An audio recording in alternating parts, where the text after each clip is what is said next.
Sampurasun Wadia Balad ATE official di mana wae ayana.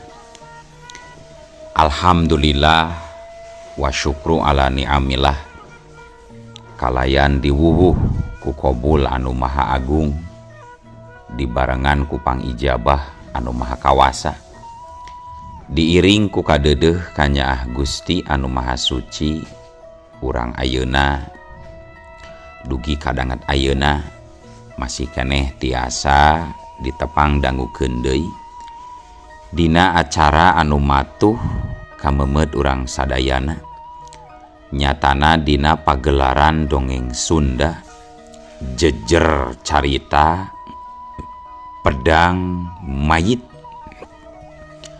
Ayeuna kantun bagian anu ka-2 nanya pamiarsa. Ieu dongeng mangrupikeun buah karyana Kang Asep Rudiat Pajrin di Palihan Cianjur.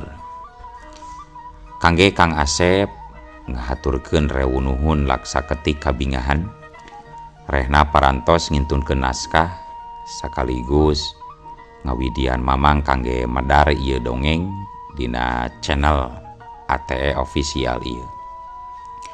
Atuh sumangga kanu teu acan subscribe kantun subscribe heula ngarah langkung pogot sareng langkung sumangat deui ka si mamangna dina enggoning medar ieu dongengna nging hilap di like di komennya nu saseueur-seueurna lainna naon mamang masok bingah gitunya upami maosan komentar-komentar ti para wargi sadayana teh kalintang bingahna deui upami mah link video mamang ieu dipangeserkeun atanapi dipangbagikeun atuh ngarah teu nyangkolong tingkana waktos sumangga ayeuna mah urang lajengkeun deui dongeng pedang mayit bagian anu ka-2 na kumaha salajengna sor cikopina betot simbutna pagan heula tali kolorna bisi morosot merezel morozol uzel-uzelan di tengah jalan tumpak dung dung tes.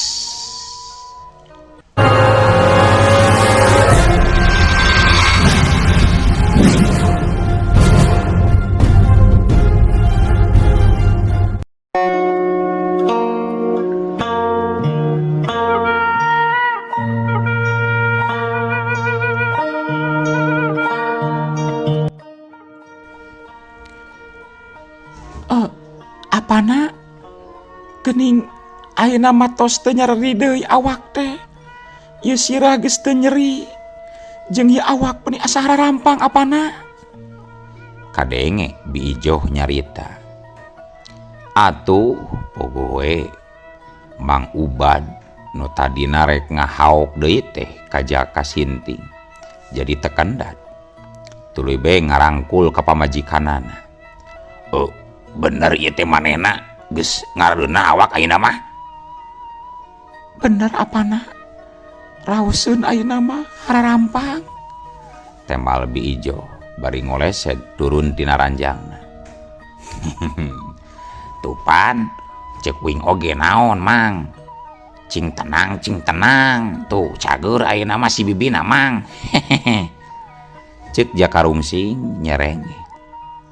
Duh hatur nuhun jang nuhun tos lami ieu teh pun bojo teh teu damang ayeuna ku sarean ti ujang tos damang deui.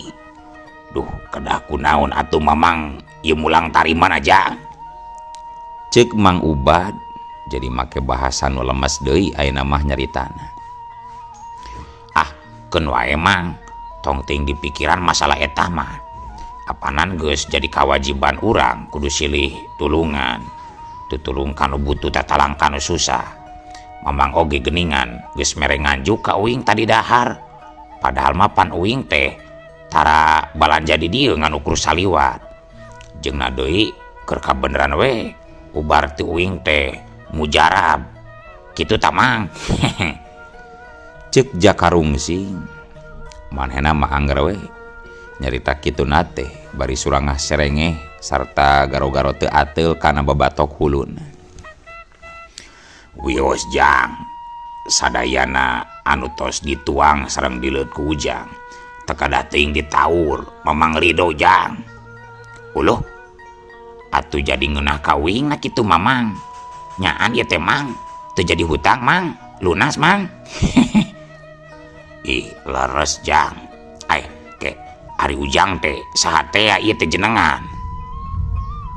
Uing mah Jaka Mang.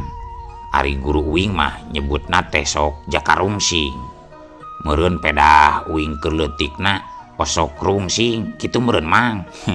Geus Mang, uing ayeuna rek mangkatnya, rek teruskeun deui lalampahan anu karak ge turun ieu geus eureun di dieu, uing rek mangkatnya Mang. Oh nya, atuh mangga kitu mah Jang, mangga. Sekali deui nuhunnya geus ngalandongan pun bojo Jang. Ceuk Mang Ubad bari rengkuh nyarita kituna teh.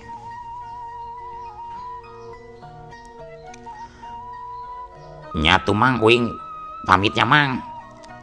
Cek Jaka Rungsing bari rek ngaleos, tapi memeh ngaleos. Ih dagoan Jang, dagoan. Ieu lumayan ieu keur bekalang ke di jalan. Cek Mang Ubad bari rek mere duit ka Jaka Rungsing. Tapi Jaka Rungsing ngadon nolak. Bari ngepes-ngepeskeun leungeunna waktu Mang Ubad rek mere duit teh. Akhirna mah Jaka Rungsing dibekalan sangu jeung lalawuhna we ku nu boga warung teh. Jeung dahar beurang cenah. Atuh sanggeus kitu mah tuluy bae Jaka Rungsing ngaleos ninggalkeun eta patempatan. Sajan teruskeun deui lumampahna pikeun ngalalana ngabasmi tindak laku kajahatan jeung kaangkaramurkaan.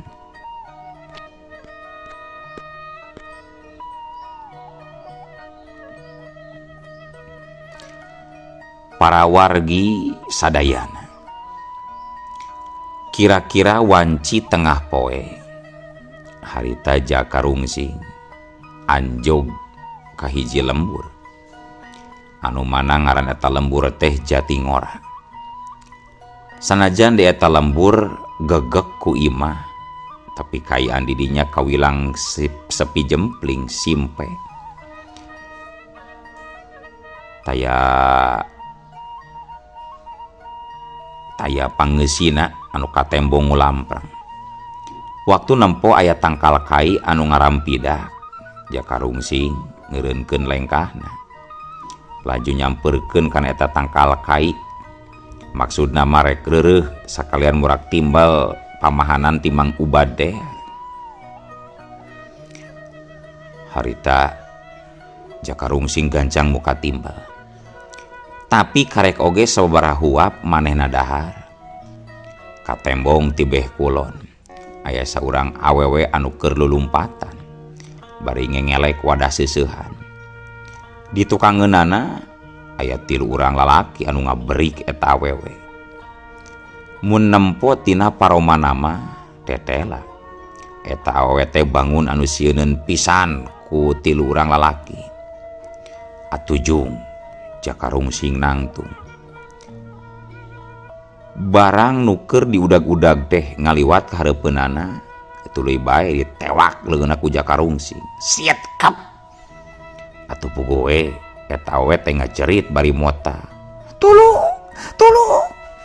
Tenang Nyi, tenang. Moal naon ieu uing mah Nyi? Tenangnya. Aduh, eta ping-ping meuni sampulur Nyi. Ngadengi Jaka Rungsing nyarita kitu. Si awewe nu tadi rorowesan hayang leupas teh tuluy bae cicing. Kitu nama sabab manehna boga kayakinan yen lalaki anu geus newak leungeunna teh lain jalma jahat. Saterusna manehna cicing di tukangeun Jaka Rungsing nalika 3 urang anu ngudagna geus tepi kalebah dinya. Reg. 3 urang lalaki anu keur ngudag deh ngararandeg. Ting badega hareupeun Jaka Rungsing. Mun nempo tina dedegan jeung bebeungeutana mah geus tangtu yen eta 3 urang jalma teh lain jalma balener. nyingka selut nyingka tong ngahalangan karena pemaksudan dewek dulu nyingka bisi cilaka sia nyingka cek saurang di antara nu tiluan ngahauk bari molotot ka Jakarungsing. Ari pikeun Jakarungsing mah disentak model kitu teh teu matak ngajadikeun sieun atawa geumpeur. Anggara tenang be siga eueuhna naon sikapna teh. Ari mamang saha nu ngahalangan ieu teh mang? Hah? Kita tadi oge apanan uing teh geus aya di dieu keur diuk mang malah keur dahar. Atuh bisi rek ngaliwat mah sok we tah lagakeun ieu jalan mamang. Sok ngaco si mamang mah. Ngadenge jawaban kitu ti Jakarungsing. Atuh pogo we nyel. Si Daim anu cikeneh nyarita teh jadi bijil amarana. Ai kalah nembalan sia teh goblok. Siga nu hayang kojor deuleu mah sia juring. His, ulah sok nyarita kujar kojor amang. Asa sarieun uing mah berang-berang geus kujar kojor kitu mang. Begeus deuleu. Tong loba ngebacot lim. Sikat be nu ngahalangan mah im. Hayo goat. Urang geus teu bawa tu dieu. Gera bawa nyero kaya teh. Hayo im, gancang im.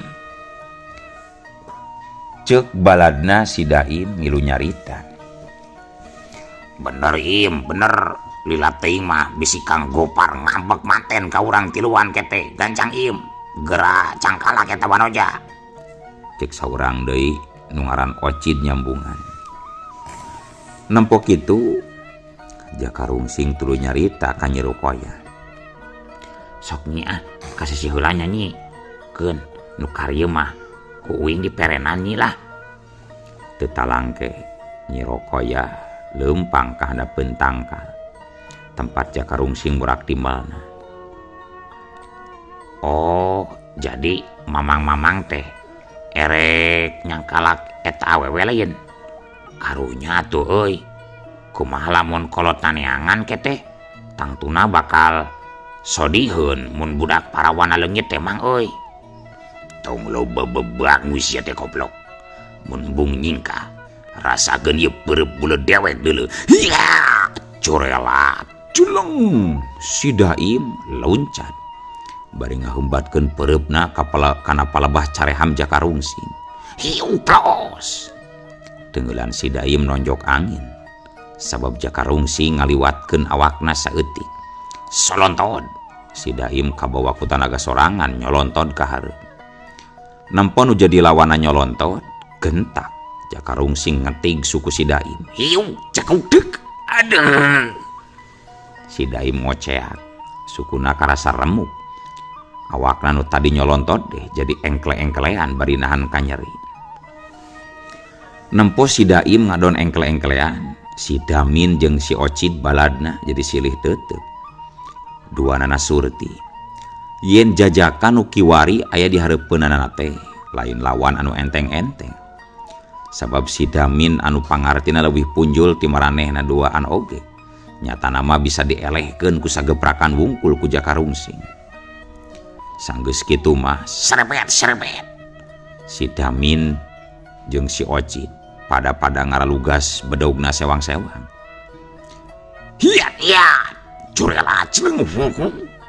Duanana meh bareng narajang. Si Damin ngarah kana beuteung sedangkan si Ocid rek nigas beuheung Jakarungsing ti handap. Hiat celeng srea. Hawa sambaran bedog tinu jadi lawana karasa ku Jakarungsing. Tandaning yen anu jadi musuhna teh ngagunakeun tanaga anu sapinuhna dina ngahembatkeun pakarangna. Tapi Jakarungsing oge lain jajaka anu atah-atah pangartina. Najannya oge anyaran makalangan di dunia kajawaraan. Tapi manehna geus asak dipeuseuh jeung dilatih ku guruna nyaeta Ki Dablong. Nampo bedog anu ngakurilap ngolebat ka dirina teh seutik oge pikeun Jakarungsing teu ngarasa sentar. Manehna angger nangtung di tempatna. Seutik oge teu katembong aya gerakan pikeun nyingkahan panarajang nu jadi lawan. Tapi kejadian saterusna estu di luar dugaan. Waktu sajengkal deui bedog si Ocid jeung si Damin rek nepi kana sasaran. Lep siut. Jaka Rungsing dongko. Tuluy ku gerakan nu kawilang gancangna. Nyaho-nyaho bedog anu duaan teh geus dicepit ku Ramo Curug jeung ku jajangkung leungeun kenca jeung karuhunna. Siut tep. Pohara ruaseunana pikeun si Ocid jeung si Damin waktu ngarandapan kejadian model kitu. Sakuat tanaga maranehna rek ngalepaskeun bedog tina jepitan lawan. Tapi orokaya daripada lesot malah teu ongget-ongget acan. Bari dibarengan ku nyerengeh seuri. Jaka Rungsing ngagerakeun ramo-ramo leungeunna anu dipake ngacepit bedog lawan. Siut pletek. Bedog teh parotong siga anu hipunakel. Atuh puguh we. Si Ocid jeung si Damin jadi pating poloho. Teu percaya kana tetenjoanana. Sabot duanana keur pating paraloho, gancang Jaka Rungsing ngalepaskeun tenggeulanana ka lebah dada dua urang musuhna. Hiu cebrot deuk duanana ngajarengkang ka tukang. Nusa terus tamar ragrag nangkarak bengkang. Si Daim anu masih katempo seserengidan nahan ka nyeri. Kalayan bari ingkrud-ingkrudan tuluy nyamperkeun ka dua baladna anu keur nalamrung. Geus dak euy, geus euy. Mal bener euy. Hayu urang indit euy. Tetela ieu manggruk teh jago oge. Lain lawanan urang. Leuwih hade urang laporan ka Kang Gopar. Hayu urang mantog euy. Si Ocid jeung si Damin ting kuniang hudang. Katampo duanana ting serengid bari nyarekelan dadana. Kalayan sora anu pegat-pegat alatan masih kene nahan kanyeri tina sukuna. Si Daim nyarita mere ancaman ka Jaka Rungsing. Hei, budak ngora. Ayeuna aing tiluan rumasa ngaku eleh deuleu. Tapi ingat, perkara ieu can rengse, bakal manjang aya buntutna sia. Kang Gopar gegedug dewek anu bakal ngawarah ka si laing.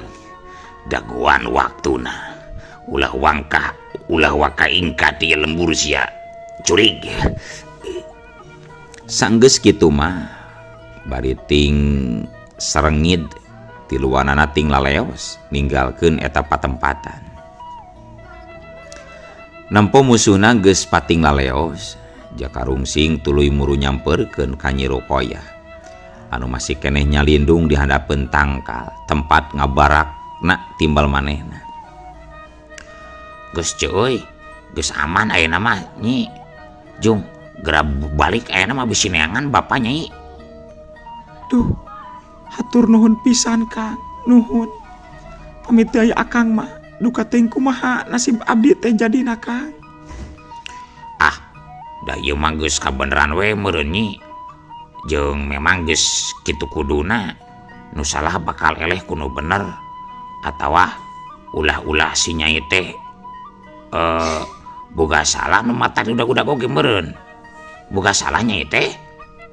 Ih, teu pisan-pisan Kang. Abdi mah teu gaduh lepatna naon. Waktu bade uwih nyeuseuh, ujug-ujug dipegat ku eta jalmi. Rupina mah abdi teh bade digadabah panginten Kang. Nyaduh. Uing percayalah.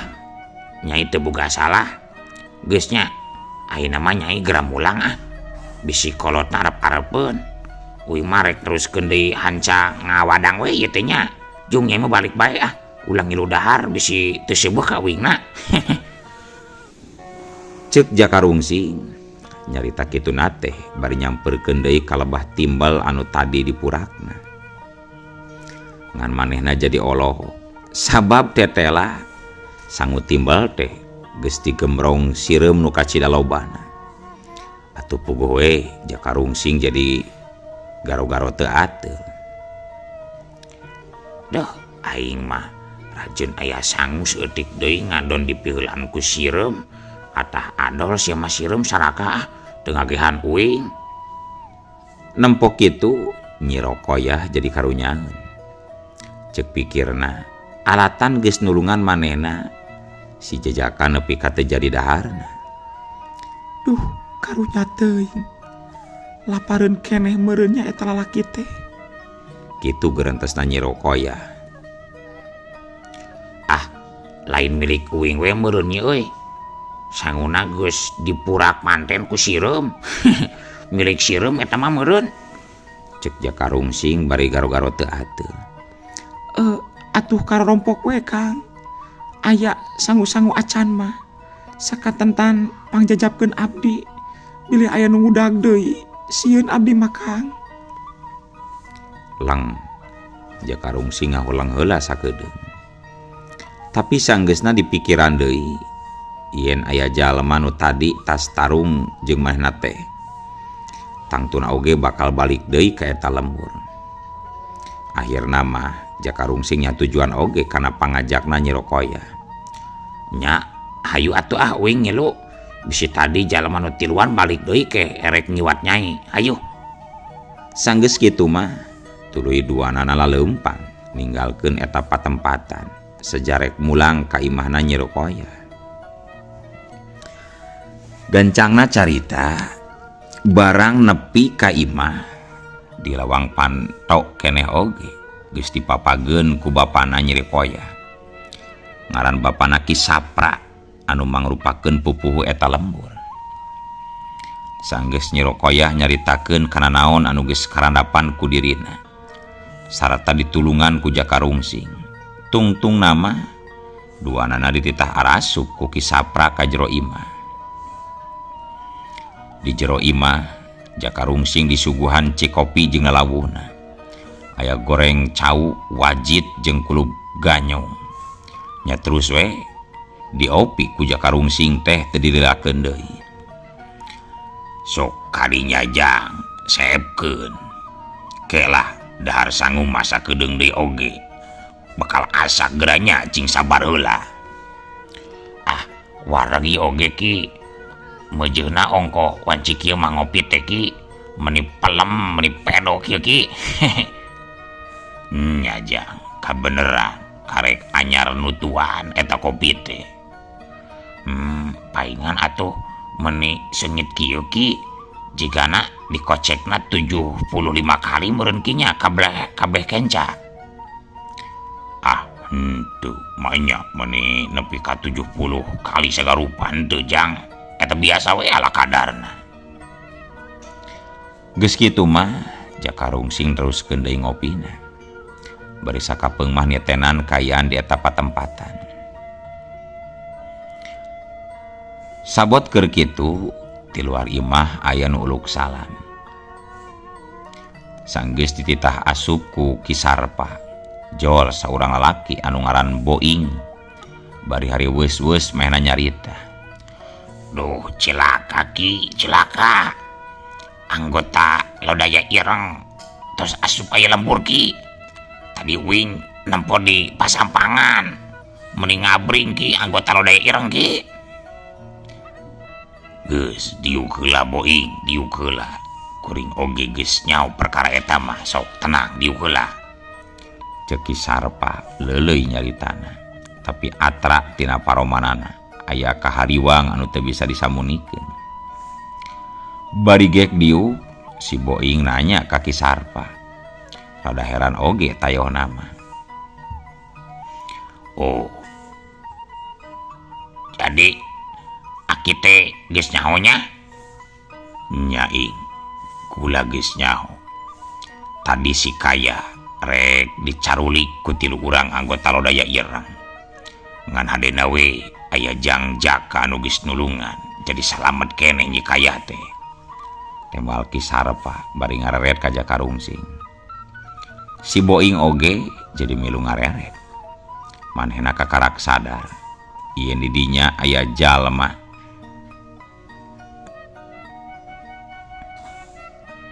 tah ing ieu teh Jakarungsing ing jawara nu geus nulungan si Nyai ayeuna mah kuring rek tamada we ka manehna sangkan daek nulungan ka urang sabab geus bisa dipastikeun yen isuk jaganing geto Karaman lodaya ireng teh pasti bakal datang deui ngajorag ngaranjah ka ieu lembur.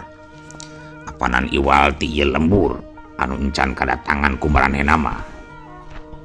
Ceuk Sarepa dari anaker dina nyaritana.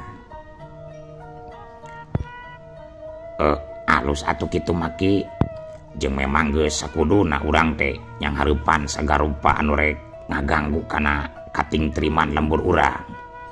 Ulah ngejat komo nepi ka idit mah najan nya oge nu bakal dilawan teh nyatana Karaman lodaya ireng anu geus puguh ka kejemanana. Anapun lamun Kang Jaka ieu daek nulungan sarta ngabantu ka urang atuh ka Cidalusna hartina urang teh boga anu ngaluluguan dina nyang hareupan eta pangacau teh ki. Katembong sumangat kacida si Boing teh dina nyaritana. Di lembur Jatingorama si Boing teh memang geus diistrenan jadi karang taruna ku batur-baturna. Jadi teu aneh lamun harita manehna mere kamandang anu sarupa kitu. Meunang sakadapan mah Ki Sarepa rada ngahulang heula. Dipikir ku manehna aya benerna oge omongan si Boing teh. Da memang sanyana lembur tempat dirina dijurukeun teh ulah nepi ka digalaksak ku Karaman. Najannya oge anggota Karaman lodaya ireng kawilang karejem turut telenges sarta jarago kana tarung. Tapi apanan can dicobaan ngalawan. Minangka pupuh lembur geus sawajarna manehna nyieun tindakan pikeun bumela kalemah caina. Najan urang lembur nu sakitu lobana teh lolobana mah ukur patani jeung tukang dagang anu teu barisaeun gelut. Tapi didinya apanan aya si Boing jeung babaraha urang baturna anu sok latihan elmu pencak ka dirina. Lamun salila ieu teu weleh dilimpudan ku kasieun teh eta alatan geus epes meer ti heula kunu ngaran Kang Gopar alias si gelung iblis anu jadi gegedug Karaman gagak ireng. Sanggeus dipikir-pikir bener oge ceuk ilaing teh Boing. Urang teh teu bisa cicing kieu bae. Salilana diririwaan ku kasieun.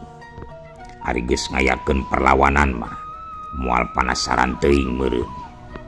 Ayeuna kari kumaha Jang Jaka we? Nah daek ngebantu ka pihak pelemburan Jang. Ceuk Sarepa bari neuteup ka Jaka Rungsing. Nya uing mah hayu wae ki kangaranan pikeun bumela kanu bener mah siaplah sapinuna uing mah ki. Apanan cek guru uing oge kudu dibasmi tah sagarupa tindak laku kajahatan jeung kadoliman teh ki. Cek Jaka Rungsing tenang naker dina nembalan pananya Ki Sarepa teh. Nya syukur atuh ari kitu mah Jang. Kuring salaku pupuh di ieu lembur ngaturkeun rewunuhun ka Jang Jaka saacana ieu. Nyaki uing oge nuhun ieu geus dibere ngopi meuni pelem kieu ki. Aduh jadi tunduh uing mah ki. Aduh perkara ngopi mah tong pati di pikiran teuing Jang.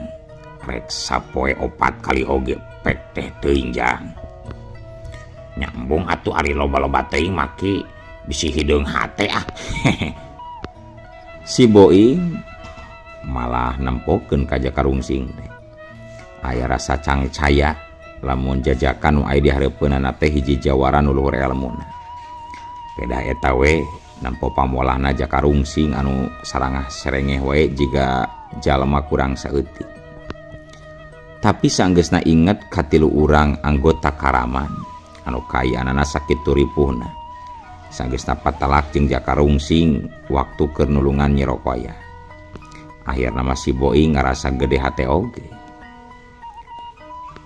Tah ayeuna mah ing geura kumpulkeun we barudak nu sok latihan main po teh ing. Timiti ayeuna urang kudu geus tatan-tatan pikeun yang hareupan kajadian nu rek datang. Kula sangguplah yang hareupan karek opat urang anggota Karaman mah. Keun jadugna mah bagian jang jakarungsing we anu yang hareupanana. Ngadengi caritaan tinu jadi pupuh lembur sekaligus minangka guruna model kitu. Si Boing tuluy bae amitan pikeun ngumpulkeun barudak ngorah saluyu jeung anu diparentahkeun ku Ki Sarpa. Saditinggalkeunana ku si Boing. Tuluy Ki Sarpa nyarita deui ka Jakarungsi. Dina ngayunan si Gopar jang jaka kudu iatna tur waspada. Sabab eta jadugna Karaman teh kawilang hiji jawara anu luhur pangartina. Ilmu silatna kalintang hese di teuleumanana jang. Ditambah deui eta manehna mibanda pusaka anu ngaranna Gelang Iblis. Geus loba para jago anu bobor karayuan jadi korban kagarangan Gelang Iblis eta jang. Tenang bae atuh Ki, satungtung si manehna masih kene ngadahar sangoma tong dipake hariwang atawa kasieun Ki. Aning lamun daharna batu jeung seuneu tak kakare kudu dipikiran. Bener teh Ki. Bener oge ari pelebah dinya nama jang. Tapi ieu teh waktos na geuning tos teu nyekapan. Tos sudah dugi kadinya jang. Olo waktos na kabujeng seep wadia balat ATE ofisial. Keun atunya ieu dongeng teh urang cekapkeun we heula dugi ka dieu. Insyaallah enjing pageto baris dilajengkeun deui. Atuh ku kitu ku kieuna mamang sejamit mungkur amit mundur tipayuneun para wargi sadayana. Hayu Assalamualaikum warahmatullahi wabarakatuh.